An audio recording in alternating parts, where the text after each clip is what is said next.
اولاد کے نافرمان ہونے کی جو شکایت ہے کہ بچے بات نہیں مانتے ہیں، بچہ نافرمان ہے، یہ شکایت بہت پرانی ہے، یہ کوئی نئی شکایت نہیں ہے۔ لیکن جو بات قابل تشویش ہے وہ یہ ہے کہ یہ شکایت بہت تیزی سے بڑھ رہی ہے۔ اس شکایت کا اس طرح تیزی سے بڑھنا یہ ایک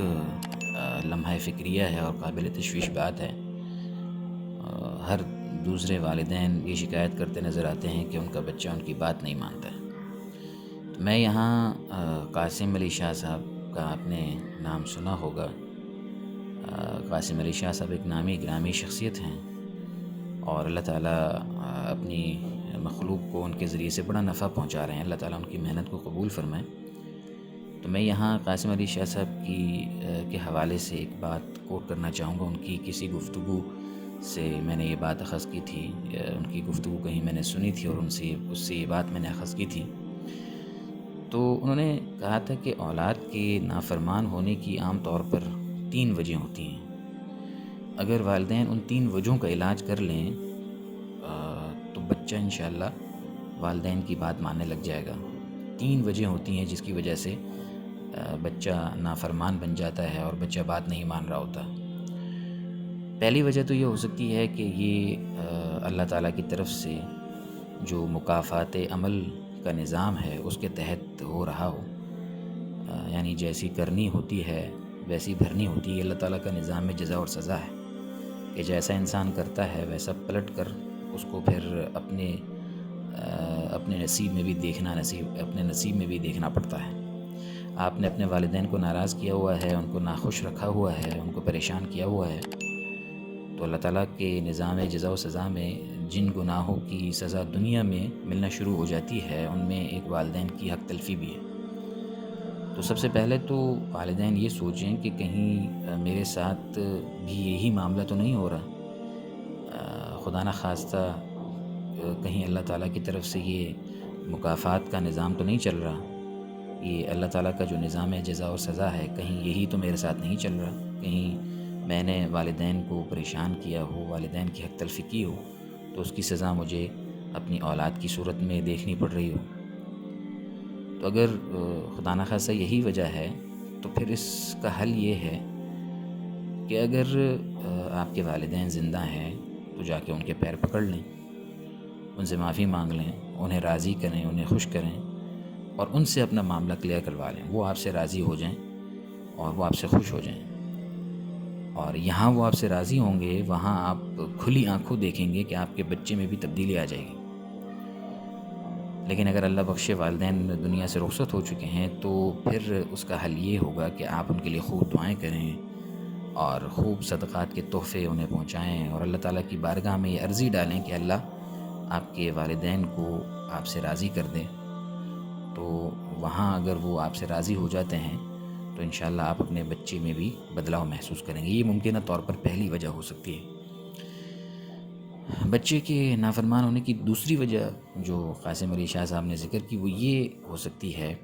کہ بچہ جن دوستوں کی یا کزنز کی، رشتہ داروں کی کمپنی میں رہتا ہے ان سے وہ یہ عادتیں سیکھ رہا ہے اور وہ نافرمان بن رہا ہے، سرکش بن رہا ہے، بات نہیں مان رہا ہے۔ اپنے دوست کو والد کی بات نہ مانتا دیکھ رہا ہے یا اپنے دوست سے والد کی بات نہ ماننے کو سن رہا ہے تو وہ بھی اسی راہ پر چل نکلتا ہے، وہ بھی والدین کی نافرمانی کرنے والا بن جاتا ہے، وہ بھی سرکشی کرنے والا اور شرارت کرنے والا بن جاتا ہے۔ اور یہ بات تو ایک یقینی اور قطعی طور پر ثابت ہے کہ صحبت کا اپنا ایک اثر ضرور ہوتا ہے۔ خوشبو والے کی دکان سے آپ گزریں گے تو یقیناً آپ کے کپڑوں میں خوشبو آئے گی، چاہے آپ وہ خوشبو اپنے کپڑوں میں لگائیں یا نہ لگائیں، گزرنے سے ہی وہ خوشبو آپ کے کپڑوں میں بھی بس جائے گی۔ اسی طرح اگر آپ کوڑے کے ڈھیر سے گزرتے ہیں یا بھٹی والے کے پاس سے گزرتے ہیں اور وہاں پر کچھ دیر ٹھہر جاتے ہیں تو یقیناً آپ کے کپڑوں میں سے کوڑے کی بدبو آئے گی اور بھٹی اور آگ کی بدبو ہوگی۔ تو صحبت کا اثر ہونا یہ تو ایک یقینی بات ہے۔ اگر یہ وجہ ہے کہ بچے کی صحبت ٹھیک نہیں ہے، اس کے دوست یار ٹھیک نہیں ہیں، جن کزنز کے ساتھ، رشتہ داروں کے ساتھ اس کا اٹھنا بیٹھنا ہے وہ ٹھیک نہیں ہے، تو اس کا علاج یہی ہے کہ آپ اس بری صحبت سے، بری کمپنی سے اپنے بچے کو بچائیں. اسکول میں ہے، مدرسے میں، گھر میں ہے، کزنز ہیں، جہاں آپ سمجھ رہے ہیں کہ بچہ وہاں سے بری عادتیں لے رہا ہے، بچے کو فوراً اس ماحول سے نکالیں اور اچھے ماحول میں لے جائیں. تو رفتہ رفتہ آپ دیکھیں گے کہ بچے کے اندر بدلاؤ آئے گا، اور انشاءاللہ اس کی جو یہ کیفیت ہے اس میں تبدیلی آپ محسوس کریں گے. تیسری ممکنہ وجہ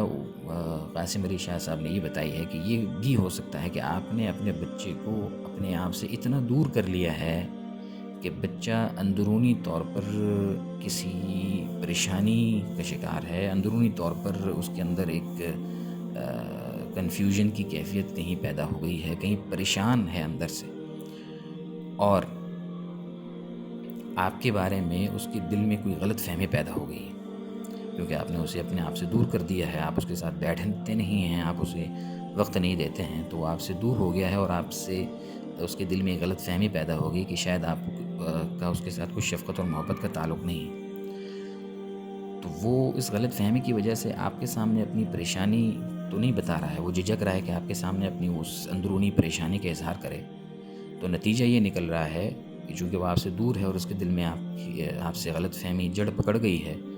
تو اپنے دل کا جو سکون ہے وہ آپ کی بات نہ مان کر حاصل کر رہا ہے، آپ کی بات نہ مان کر اور آپ کو پریشان کر کے وہ اپنے آپ میں سکون محسوس کر رہا ہے. غیر شعوری طور پر ہی صحیح، لیکن وہ اپنے اندر سکون محسوس کرتا ہے آپ کی بات نہ مان کر، اور آپ کی بات نہ مان کر وہ اپنی اندر کی جو ایک فرسٹریشن ہے وہ نکالنا چاہتا ہے. اگر یہ وجہ آپ سمجھتے ہیں تو اس کا حل یہ ہے کہ آپ اپنے بچے کو اپنے قریب کریں، اور سختی کرنے سے منع نہیں کیا گیا، بلکہ سختی نہ کی جائے تو بچے بگڑنے کا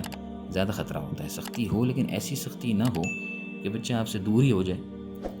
سختی کے باوجود بچے کو آپ یہ احساس دلائیں کہ آپ اس کے ساتھ محبت کرتے ہیں، اور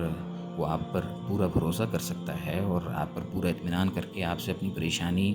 جیسی پریشانی ہو، ہر پریشانی شیئر کر سکتا ہے، آپ کے سامنے ذکر کر سکتا ہے. اور یہ اسی وقت ہوگا جب آپ اپنے بچے کو وقت دیں گے. آج کل سب سے بڑا مسئلہ یہ ہے کہ والدہ اپنے موبائل میں مصروف رہتی ہیں، اور والد اپنے موبائل میں مصروف رہتے ہیں، اور بچے کو وقت نہیں دیتے ہیں. تو بچے کو وقت دیں، اس کے ساتھ اس کی سرگرمیوں پر، چھوٹی موٹی معمولی سی سرگرمیاں کیوں نہ ہوں، اس پر گفتگو کریں، اس کے ساتھ اس کے غم اور خوشی کو شیئر کریں. تو آپ دیکھیں گے کہ اس طرح قریب آنے سے اس کے دل میں اور اس کی طبیعت میں اور اس کے مزاج میں آپ کی طرف ایک جھکاؤ پیدا ہوگا، اور اس میں ضرور تبدیلی آئے گی، اور اس کی نافرمانی فرما برداری سے رفتہ رفتہ ضرور بدل جائے گی.